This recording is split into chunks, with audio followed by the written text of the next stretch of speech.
Lockdown खुलने के कई महीनों बाद भुवन और साक्षी अपनी बुआ के घर घूमने गए। इस साल तो तुम दोनों ने घर पर खूब मौज मस्ती की होगी, क्योंकि स्कूल कॉलेज तो सब बंद थे। हाँ बुआ, ढेर सारी हॉलीवुड की फिल्में देखी और इंडोर गेम भी खेले। भुवन और साक्षी ने दिन भर बुआ से लॉकडाउन की बातें की।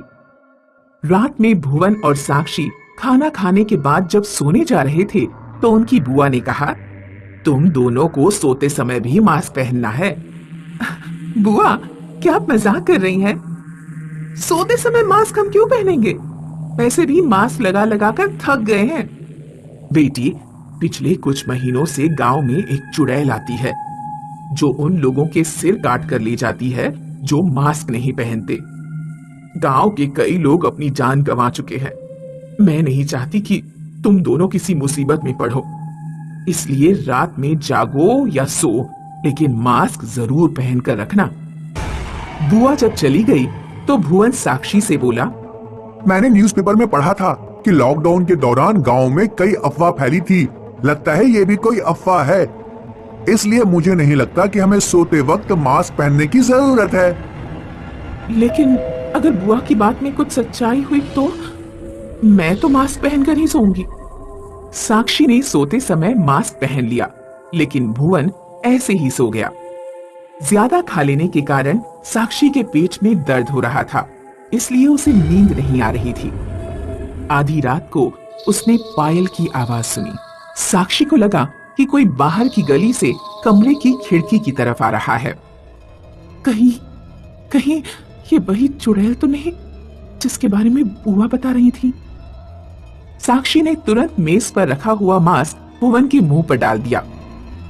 चुड़ैल खिड़की पर आ गई और झांक कर अंदर देखने लगी। लगता है इस गांव के लोगों ने तमीज सीख ली है। बिना मास्क के कोई नहीं दिख रहा है। चुड़ैल जब चली गई तो साक्षी ने तुरंत उठकर खिड़की पर पर्दा डाला। सुबह साक्षी ने जब चुड़ैल की बात भुवन को बताई तो भुवन ने उसका विश्वास ही नहीं किया। साक्षी, गांव वालों के साथ लगता है तेरा भी दिमाग खराब हो गया है। अगर तुम्हें मेरी बात का विश्वास नहीं है तो आज रात जागकर खुद उसे देख लेना। उस रात भुवन जागता रहा। आधी रात के बाद उसे पायल की आवाज सुनाई दी। भुवन ने मास्क लगाया और वह घर से बाहर जाकर एक पेड़ के पीछे छुप कर बैठ गया। चुड़ैल लोगों के घरों में खिड़की से झांक कर देख रही थी। सड़क पर एक शराबी गाना गाते हुए जा रहा था। शराबी ने मास्क नहीं पहन रखा था। नायक नहीं खलनायक हूँ मैं, मास्क कभी नहीं पहनता हूँ मैं, नायक नहीं खलनायक हूँ मैं। शराबी रोड पर गिर पड़ा। जब उठा तो उसके सामने चुड़ैल खड़ी थी। बिना मास्क के खलनायक बनेगा? चल मेरे साथ चल, अभी तेरी खलनायकी निकालती हूँ। चुड़ैल शराबी को झाड़ियों में ले गई। कुछ देर बाद भुवन ने देखा कि शराबी का बिना सिर का धड़ झाड़ियों से बाहर निकला और सड़क पर गिर गया। भुवन तुरंत भागकर घर में घुस गया और चादर ओढ़कर मुंह ढककर सो गया। अगले दिन सुबह भुवन और साक्षी ने बुआ से कहा, बुआ, हम दोनों ने चुड़ैल को देखा। अब मेरी बात का विश्वास हुआ या नहीं? हमें आपकी बात का पूरा विश्वास हो गया है, लेकिन मेरी एक बात समझ में नहीं आ रही है कि आखिर वो चुड़ैल बिना मास्क वाले लोगों की मुंडी काटकर क्यों ले जाती है। ये तो गांव में किसी को नहीं पता। भुवन और साक्षी ने डिसाइड किया कि वे दोनों चुड़ैल से बात करेंगे।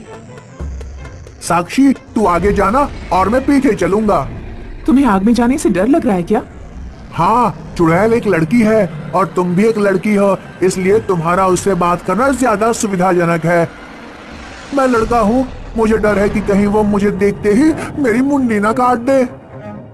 उस रात भुवन और साक्षी को चुड़ैल के पायल की आवाज सुनाई दी तो वे दोनों डरते हुए बाहर गए।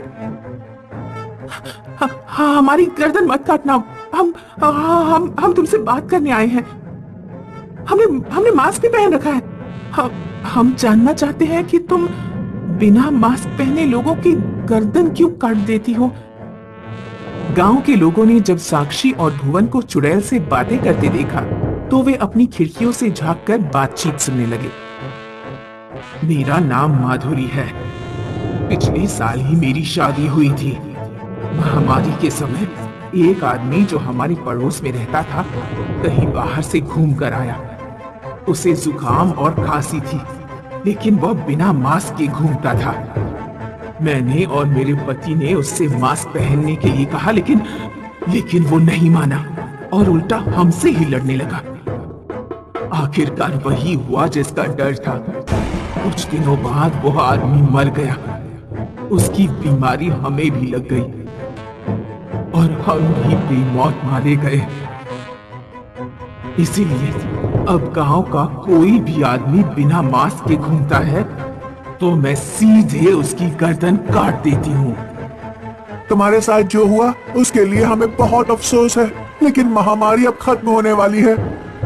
गांव के लोग डर के मारे रात में सोते समय भी मास्क पहनते हैं। कम से कम तुम्हें सोते समय मास्क उतारने की छूट दे देनी चाहिए। गांव के लोग परेशान हो रहे हैं।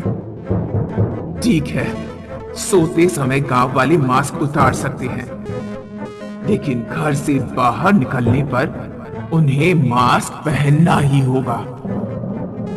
ऐसा कहकर चुड़ैल चली गई। गांव के लोग अपने अपने घरों से बाहर आए और उन्होंने साक्षी और भुवन को धन्यवाद दिया।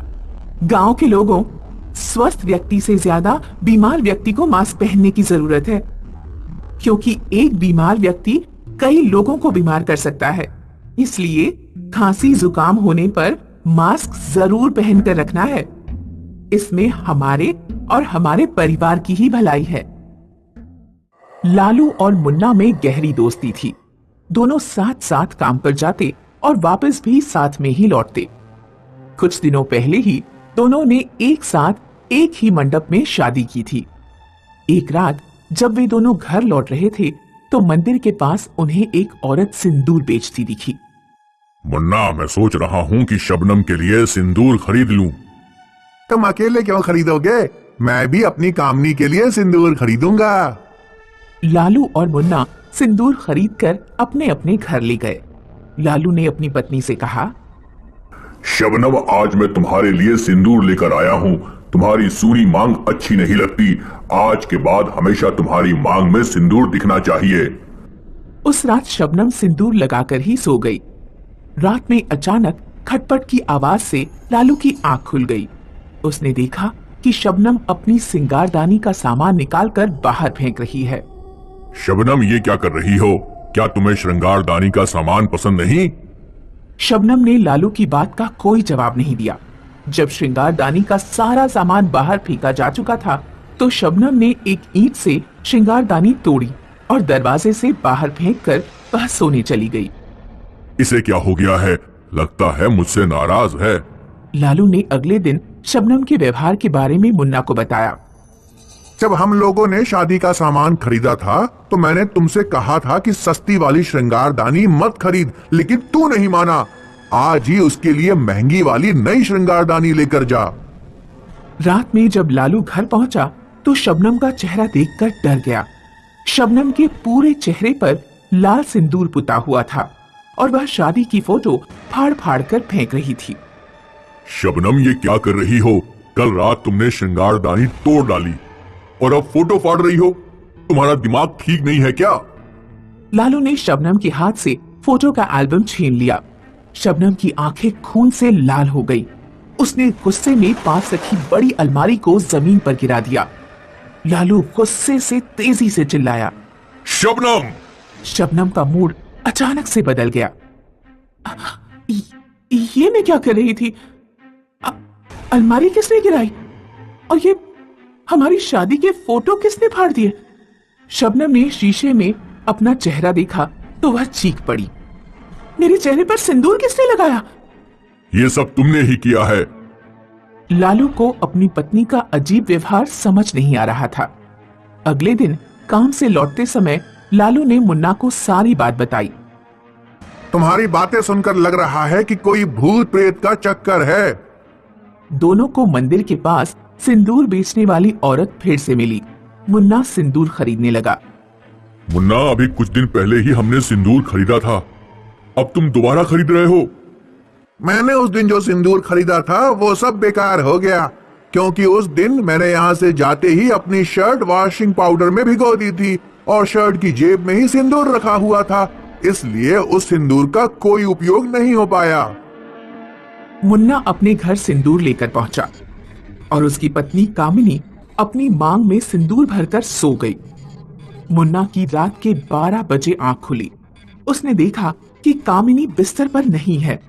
मुन्ना उठकर बाथरूम की तरफ गया तो उसने देखा कि कामिनी अपने चेहरे पर सिंदूर लगा रही है। कामिनी, सिंदूर को चेहरे पर क्यों लगा रही हो? मुन्ना ने कामिनी के हाथ से सिंदूर की डिब्बी छीन ली। कामिनी उठकर किचन में चली गई। जब वह किचन से वापस लौटी तो उसके हाथ में चाकू था और उसका चेहरा भयानक था। कोई पति जिंदा नहीं रहेगा। कामिनी ने मुन्ना के ऊपर चाकू से हमला कर दिया।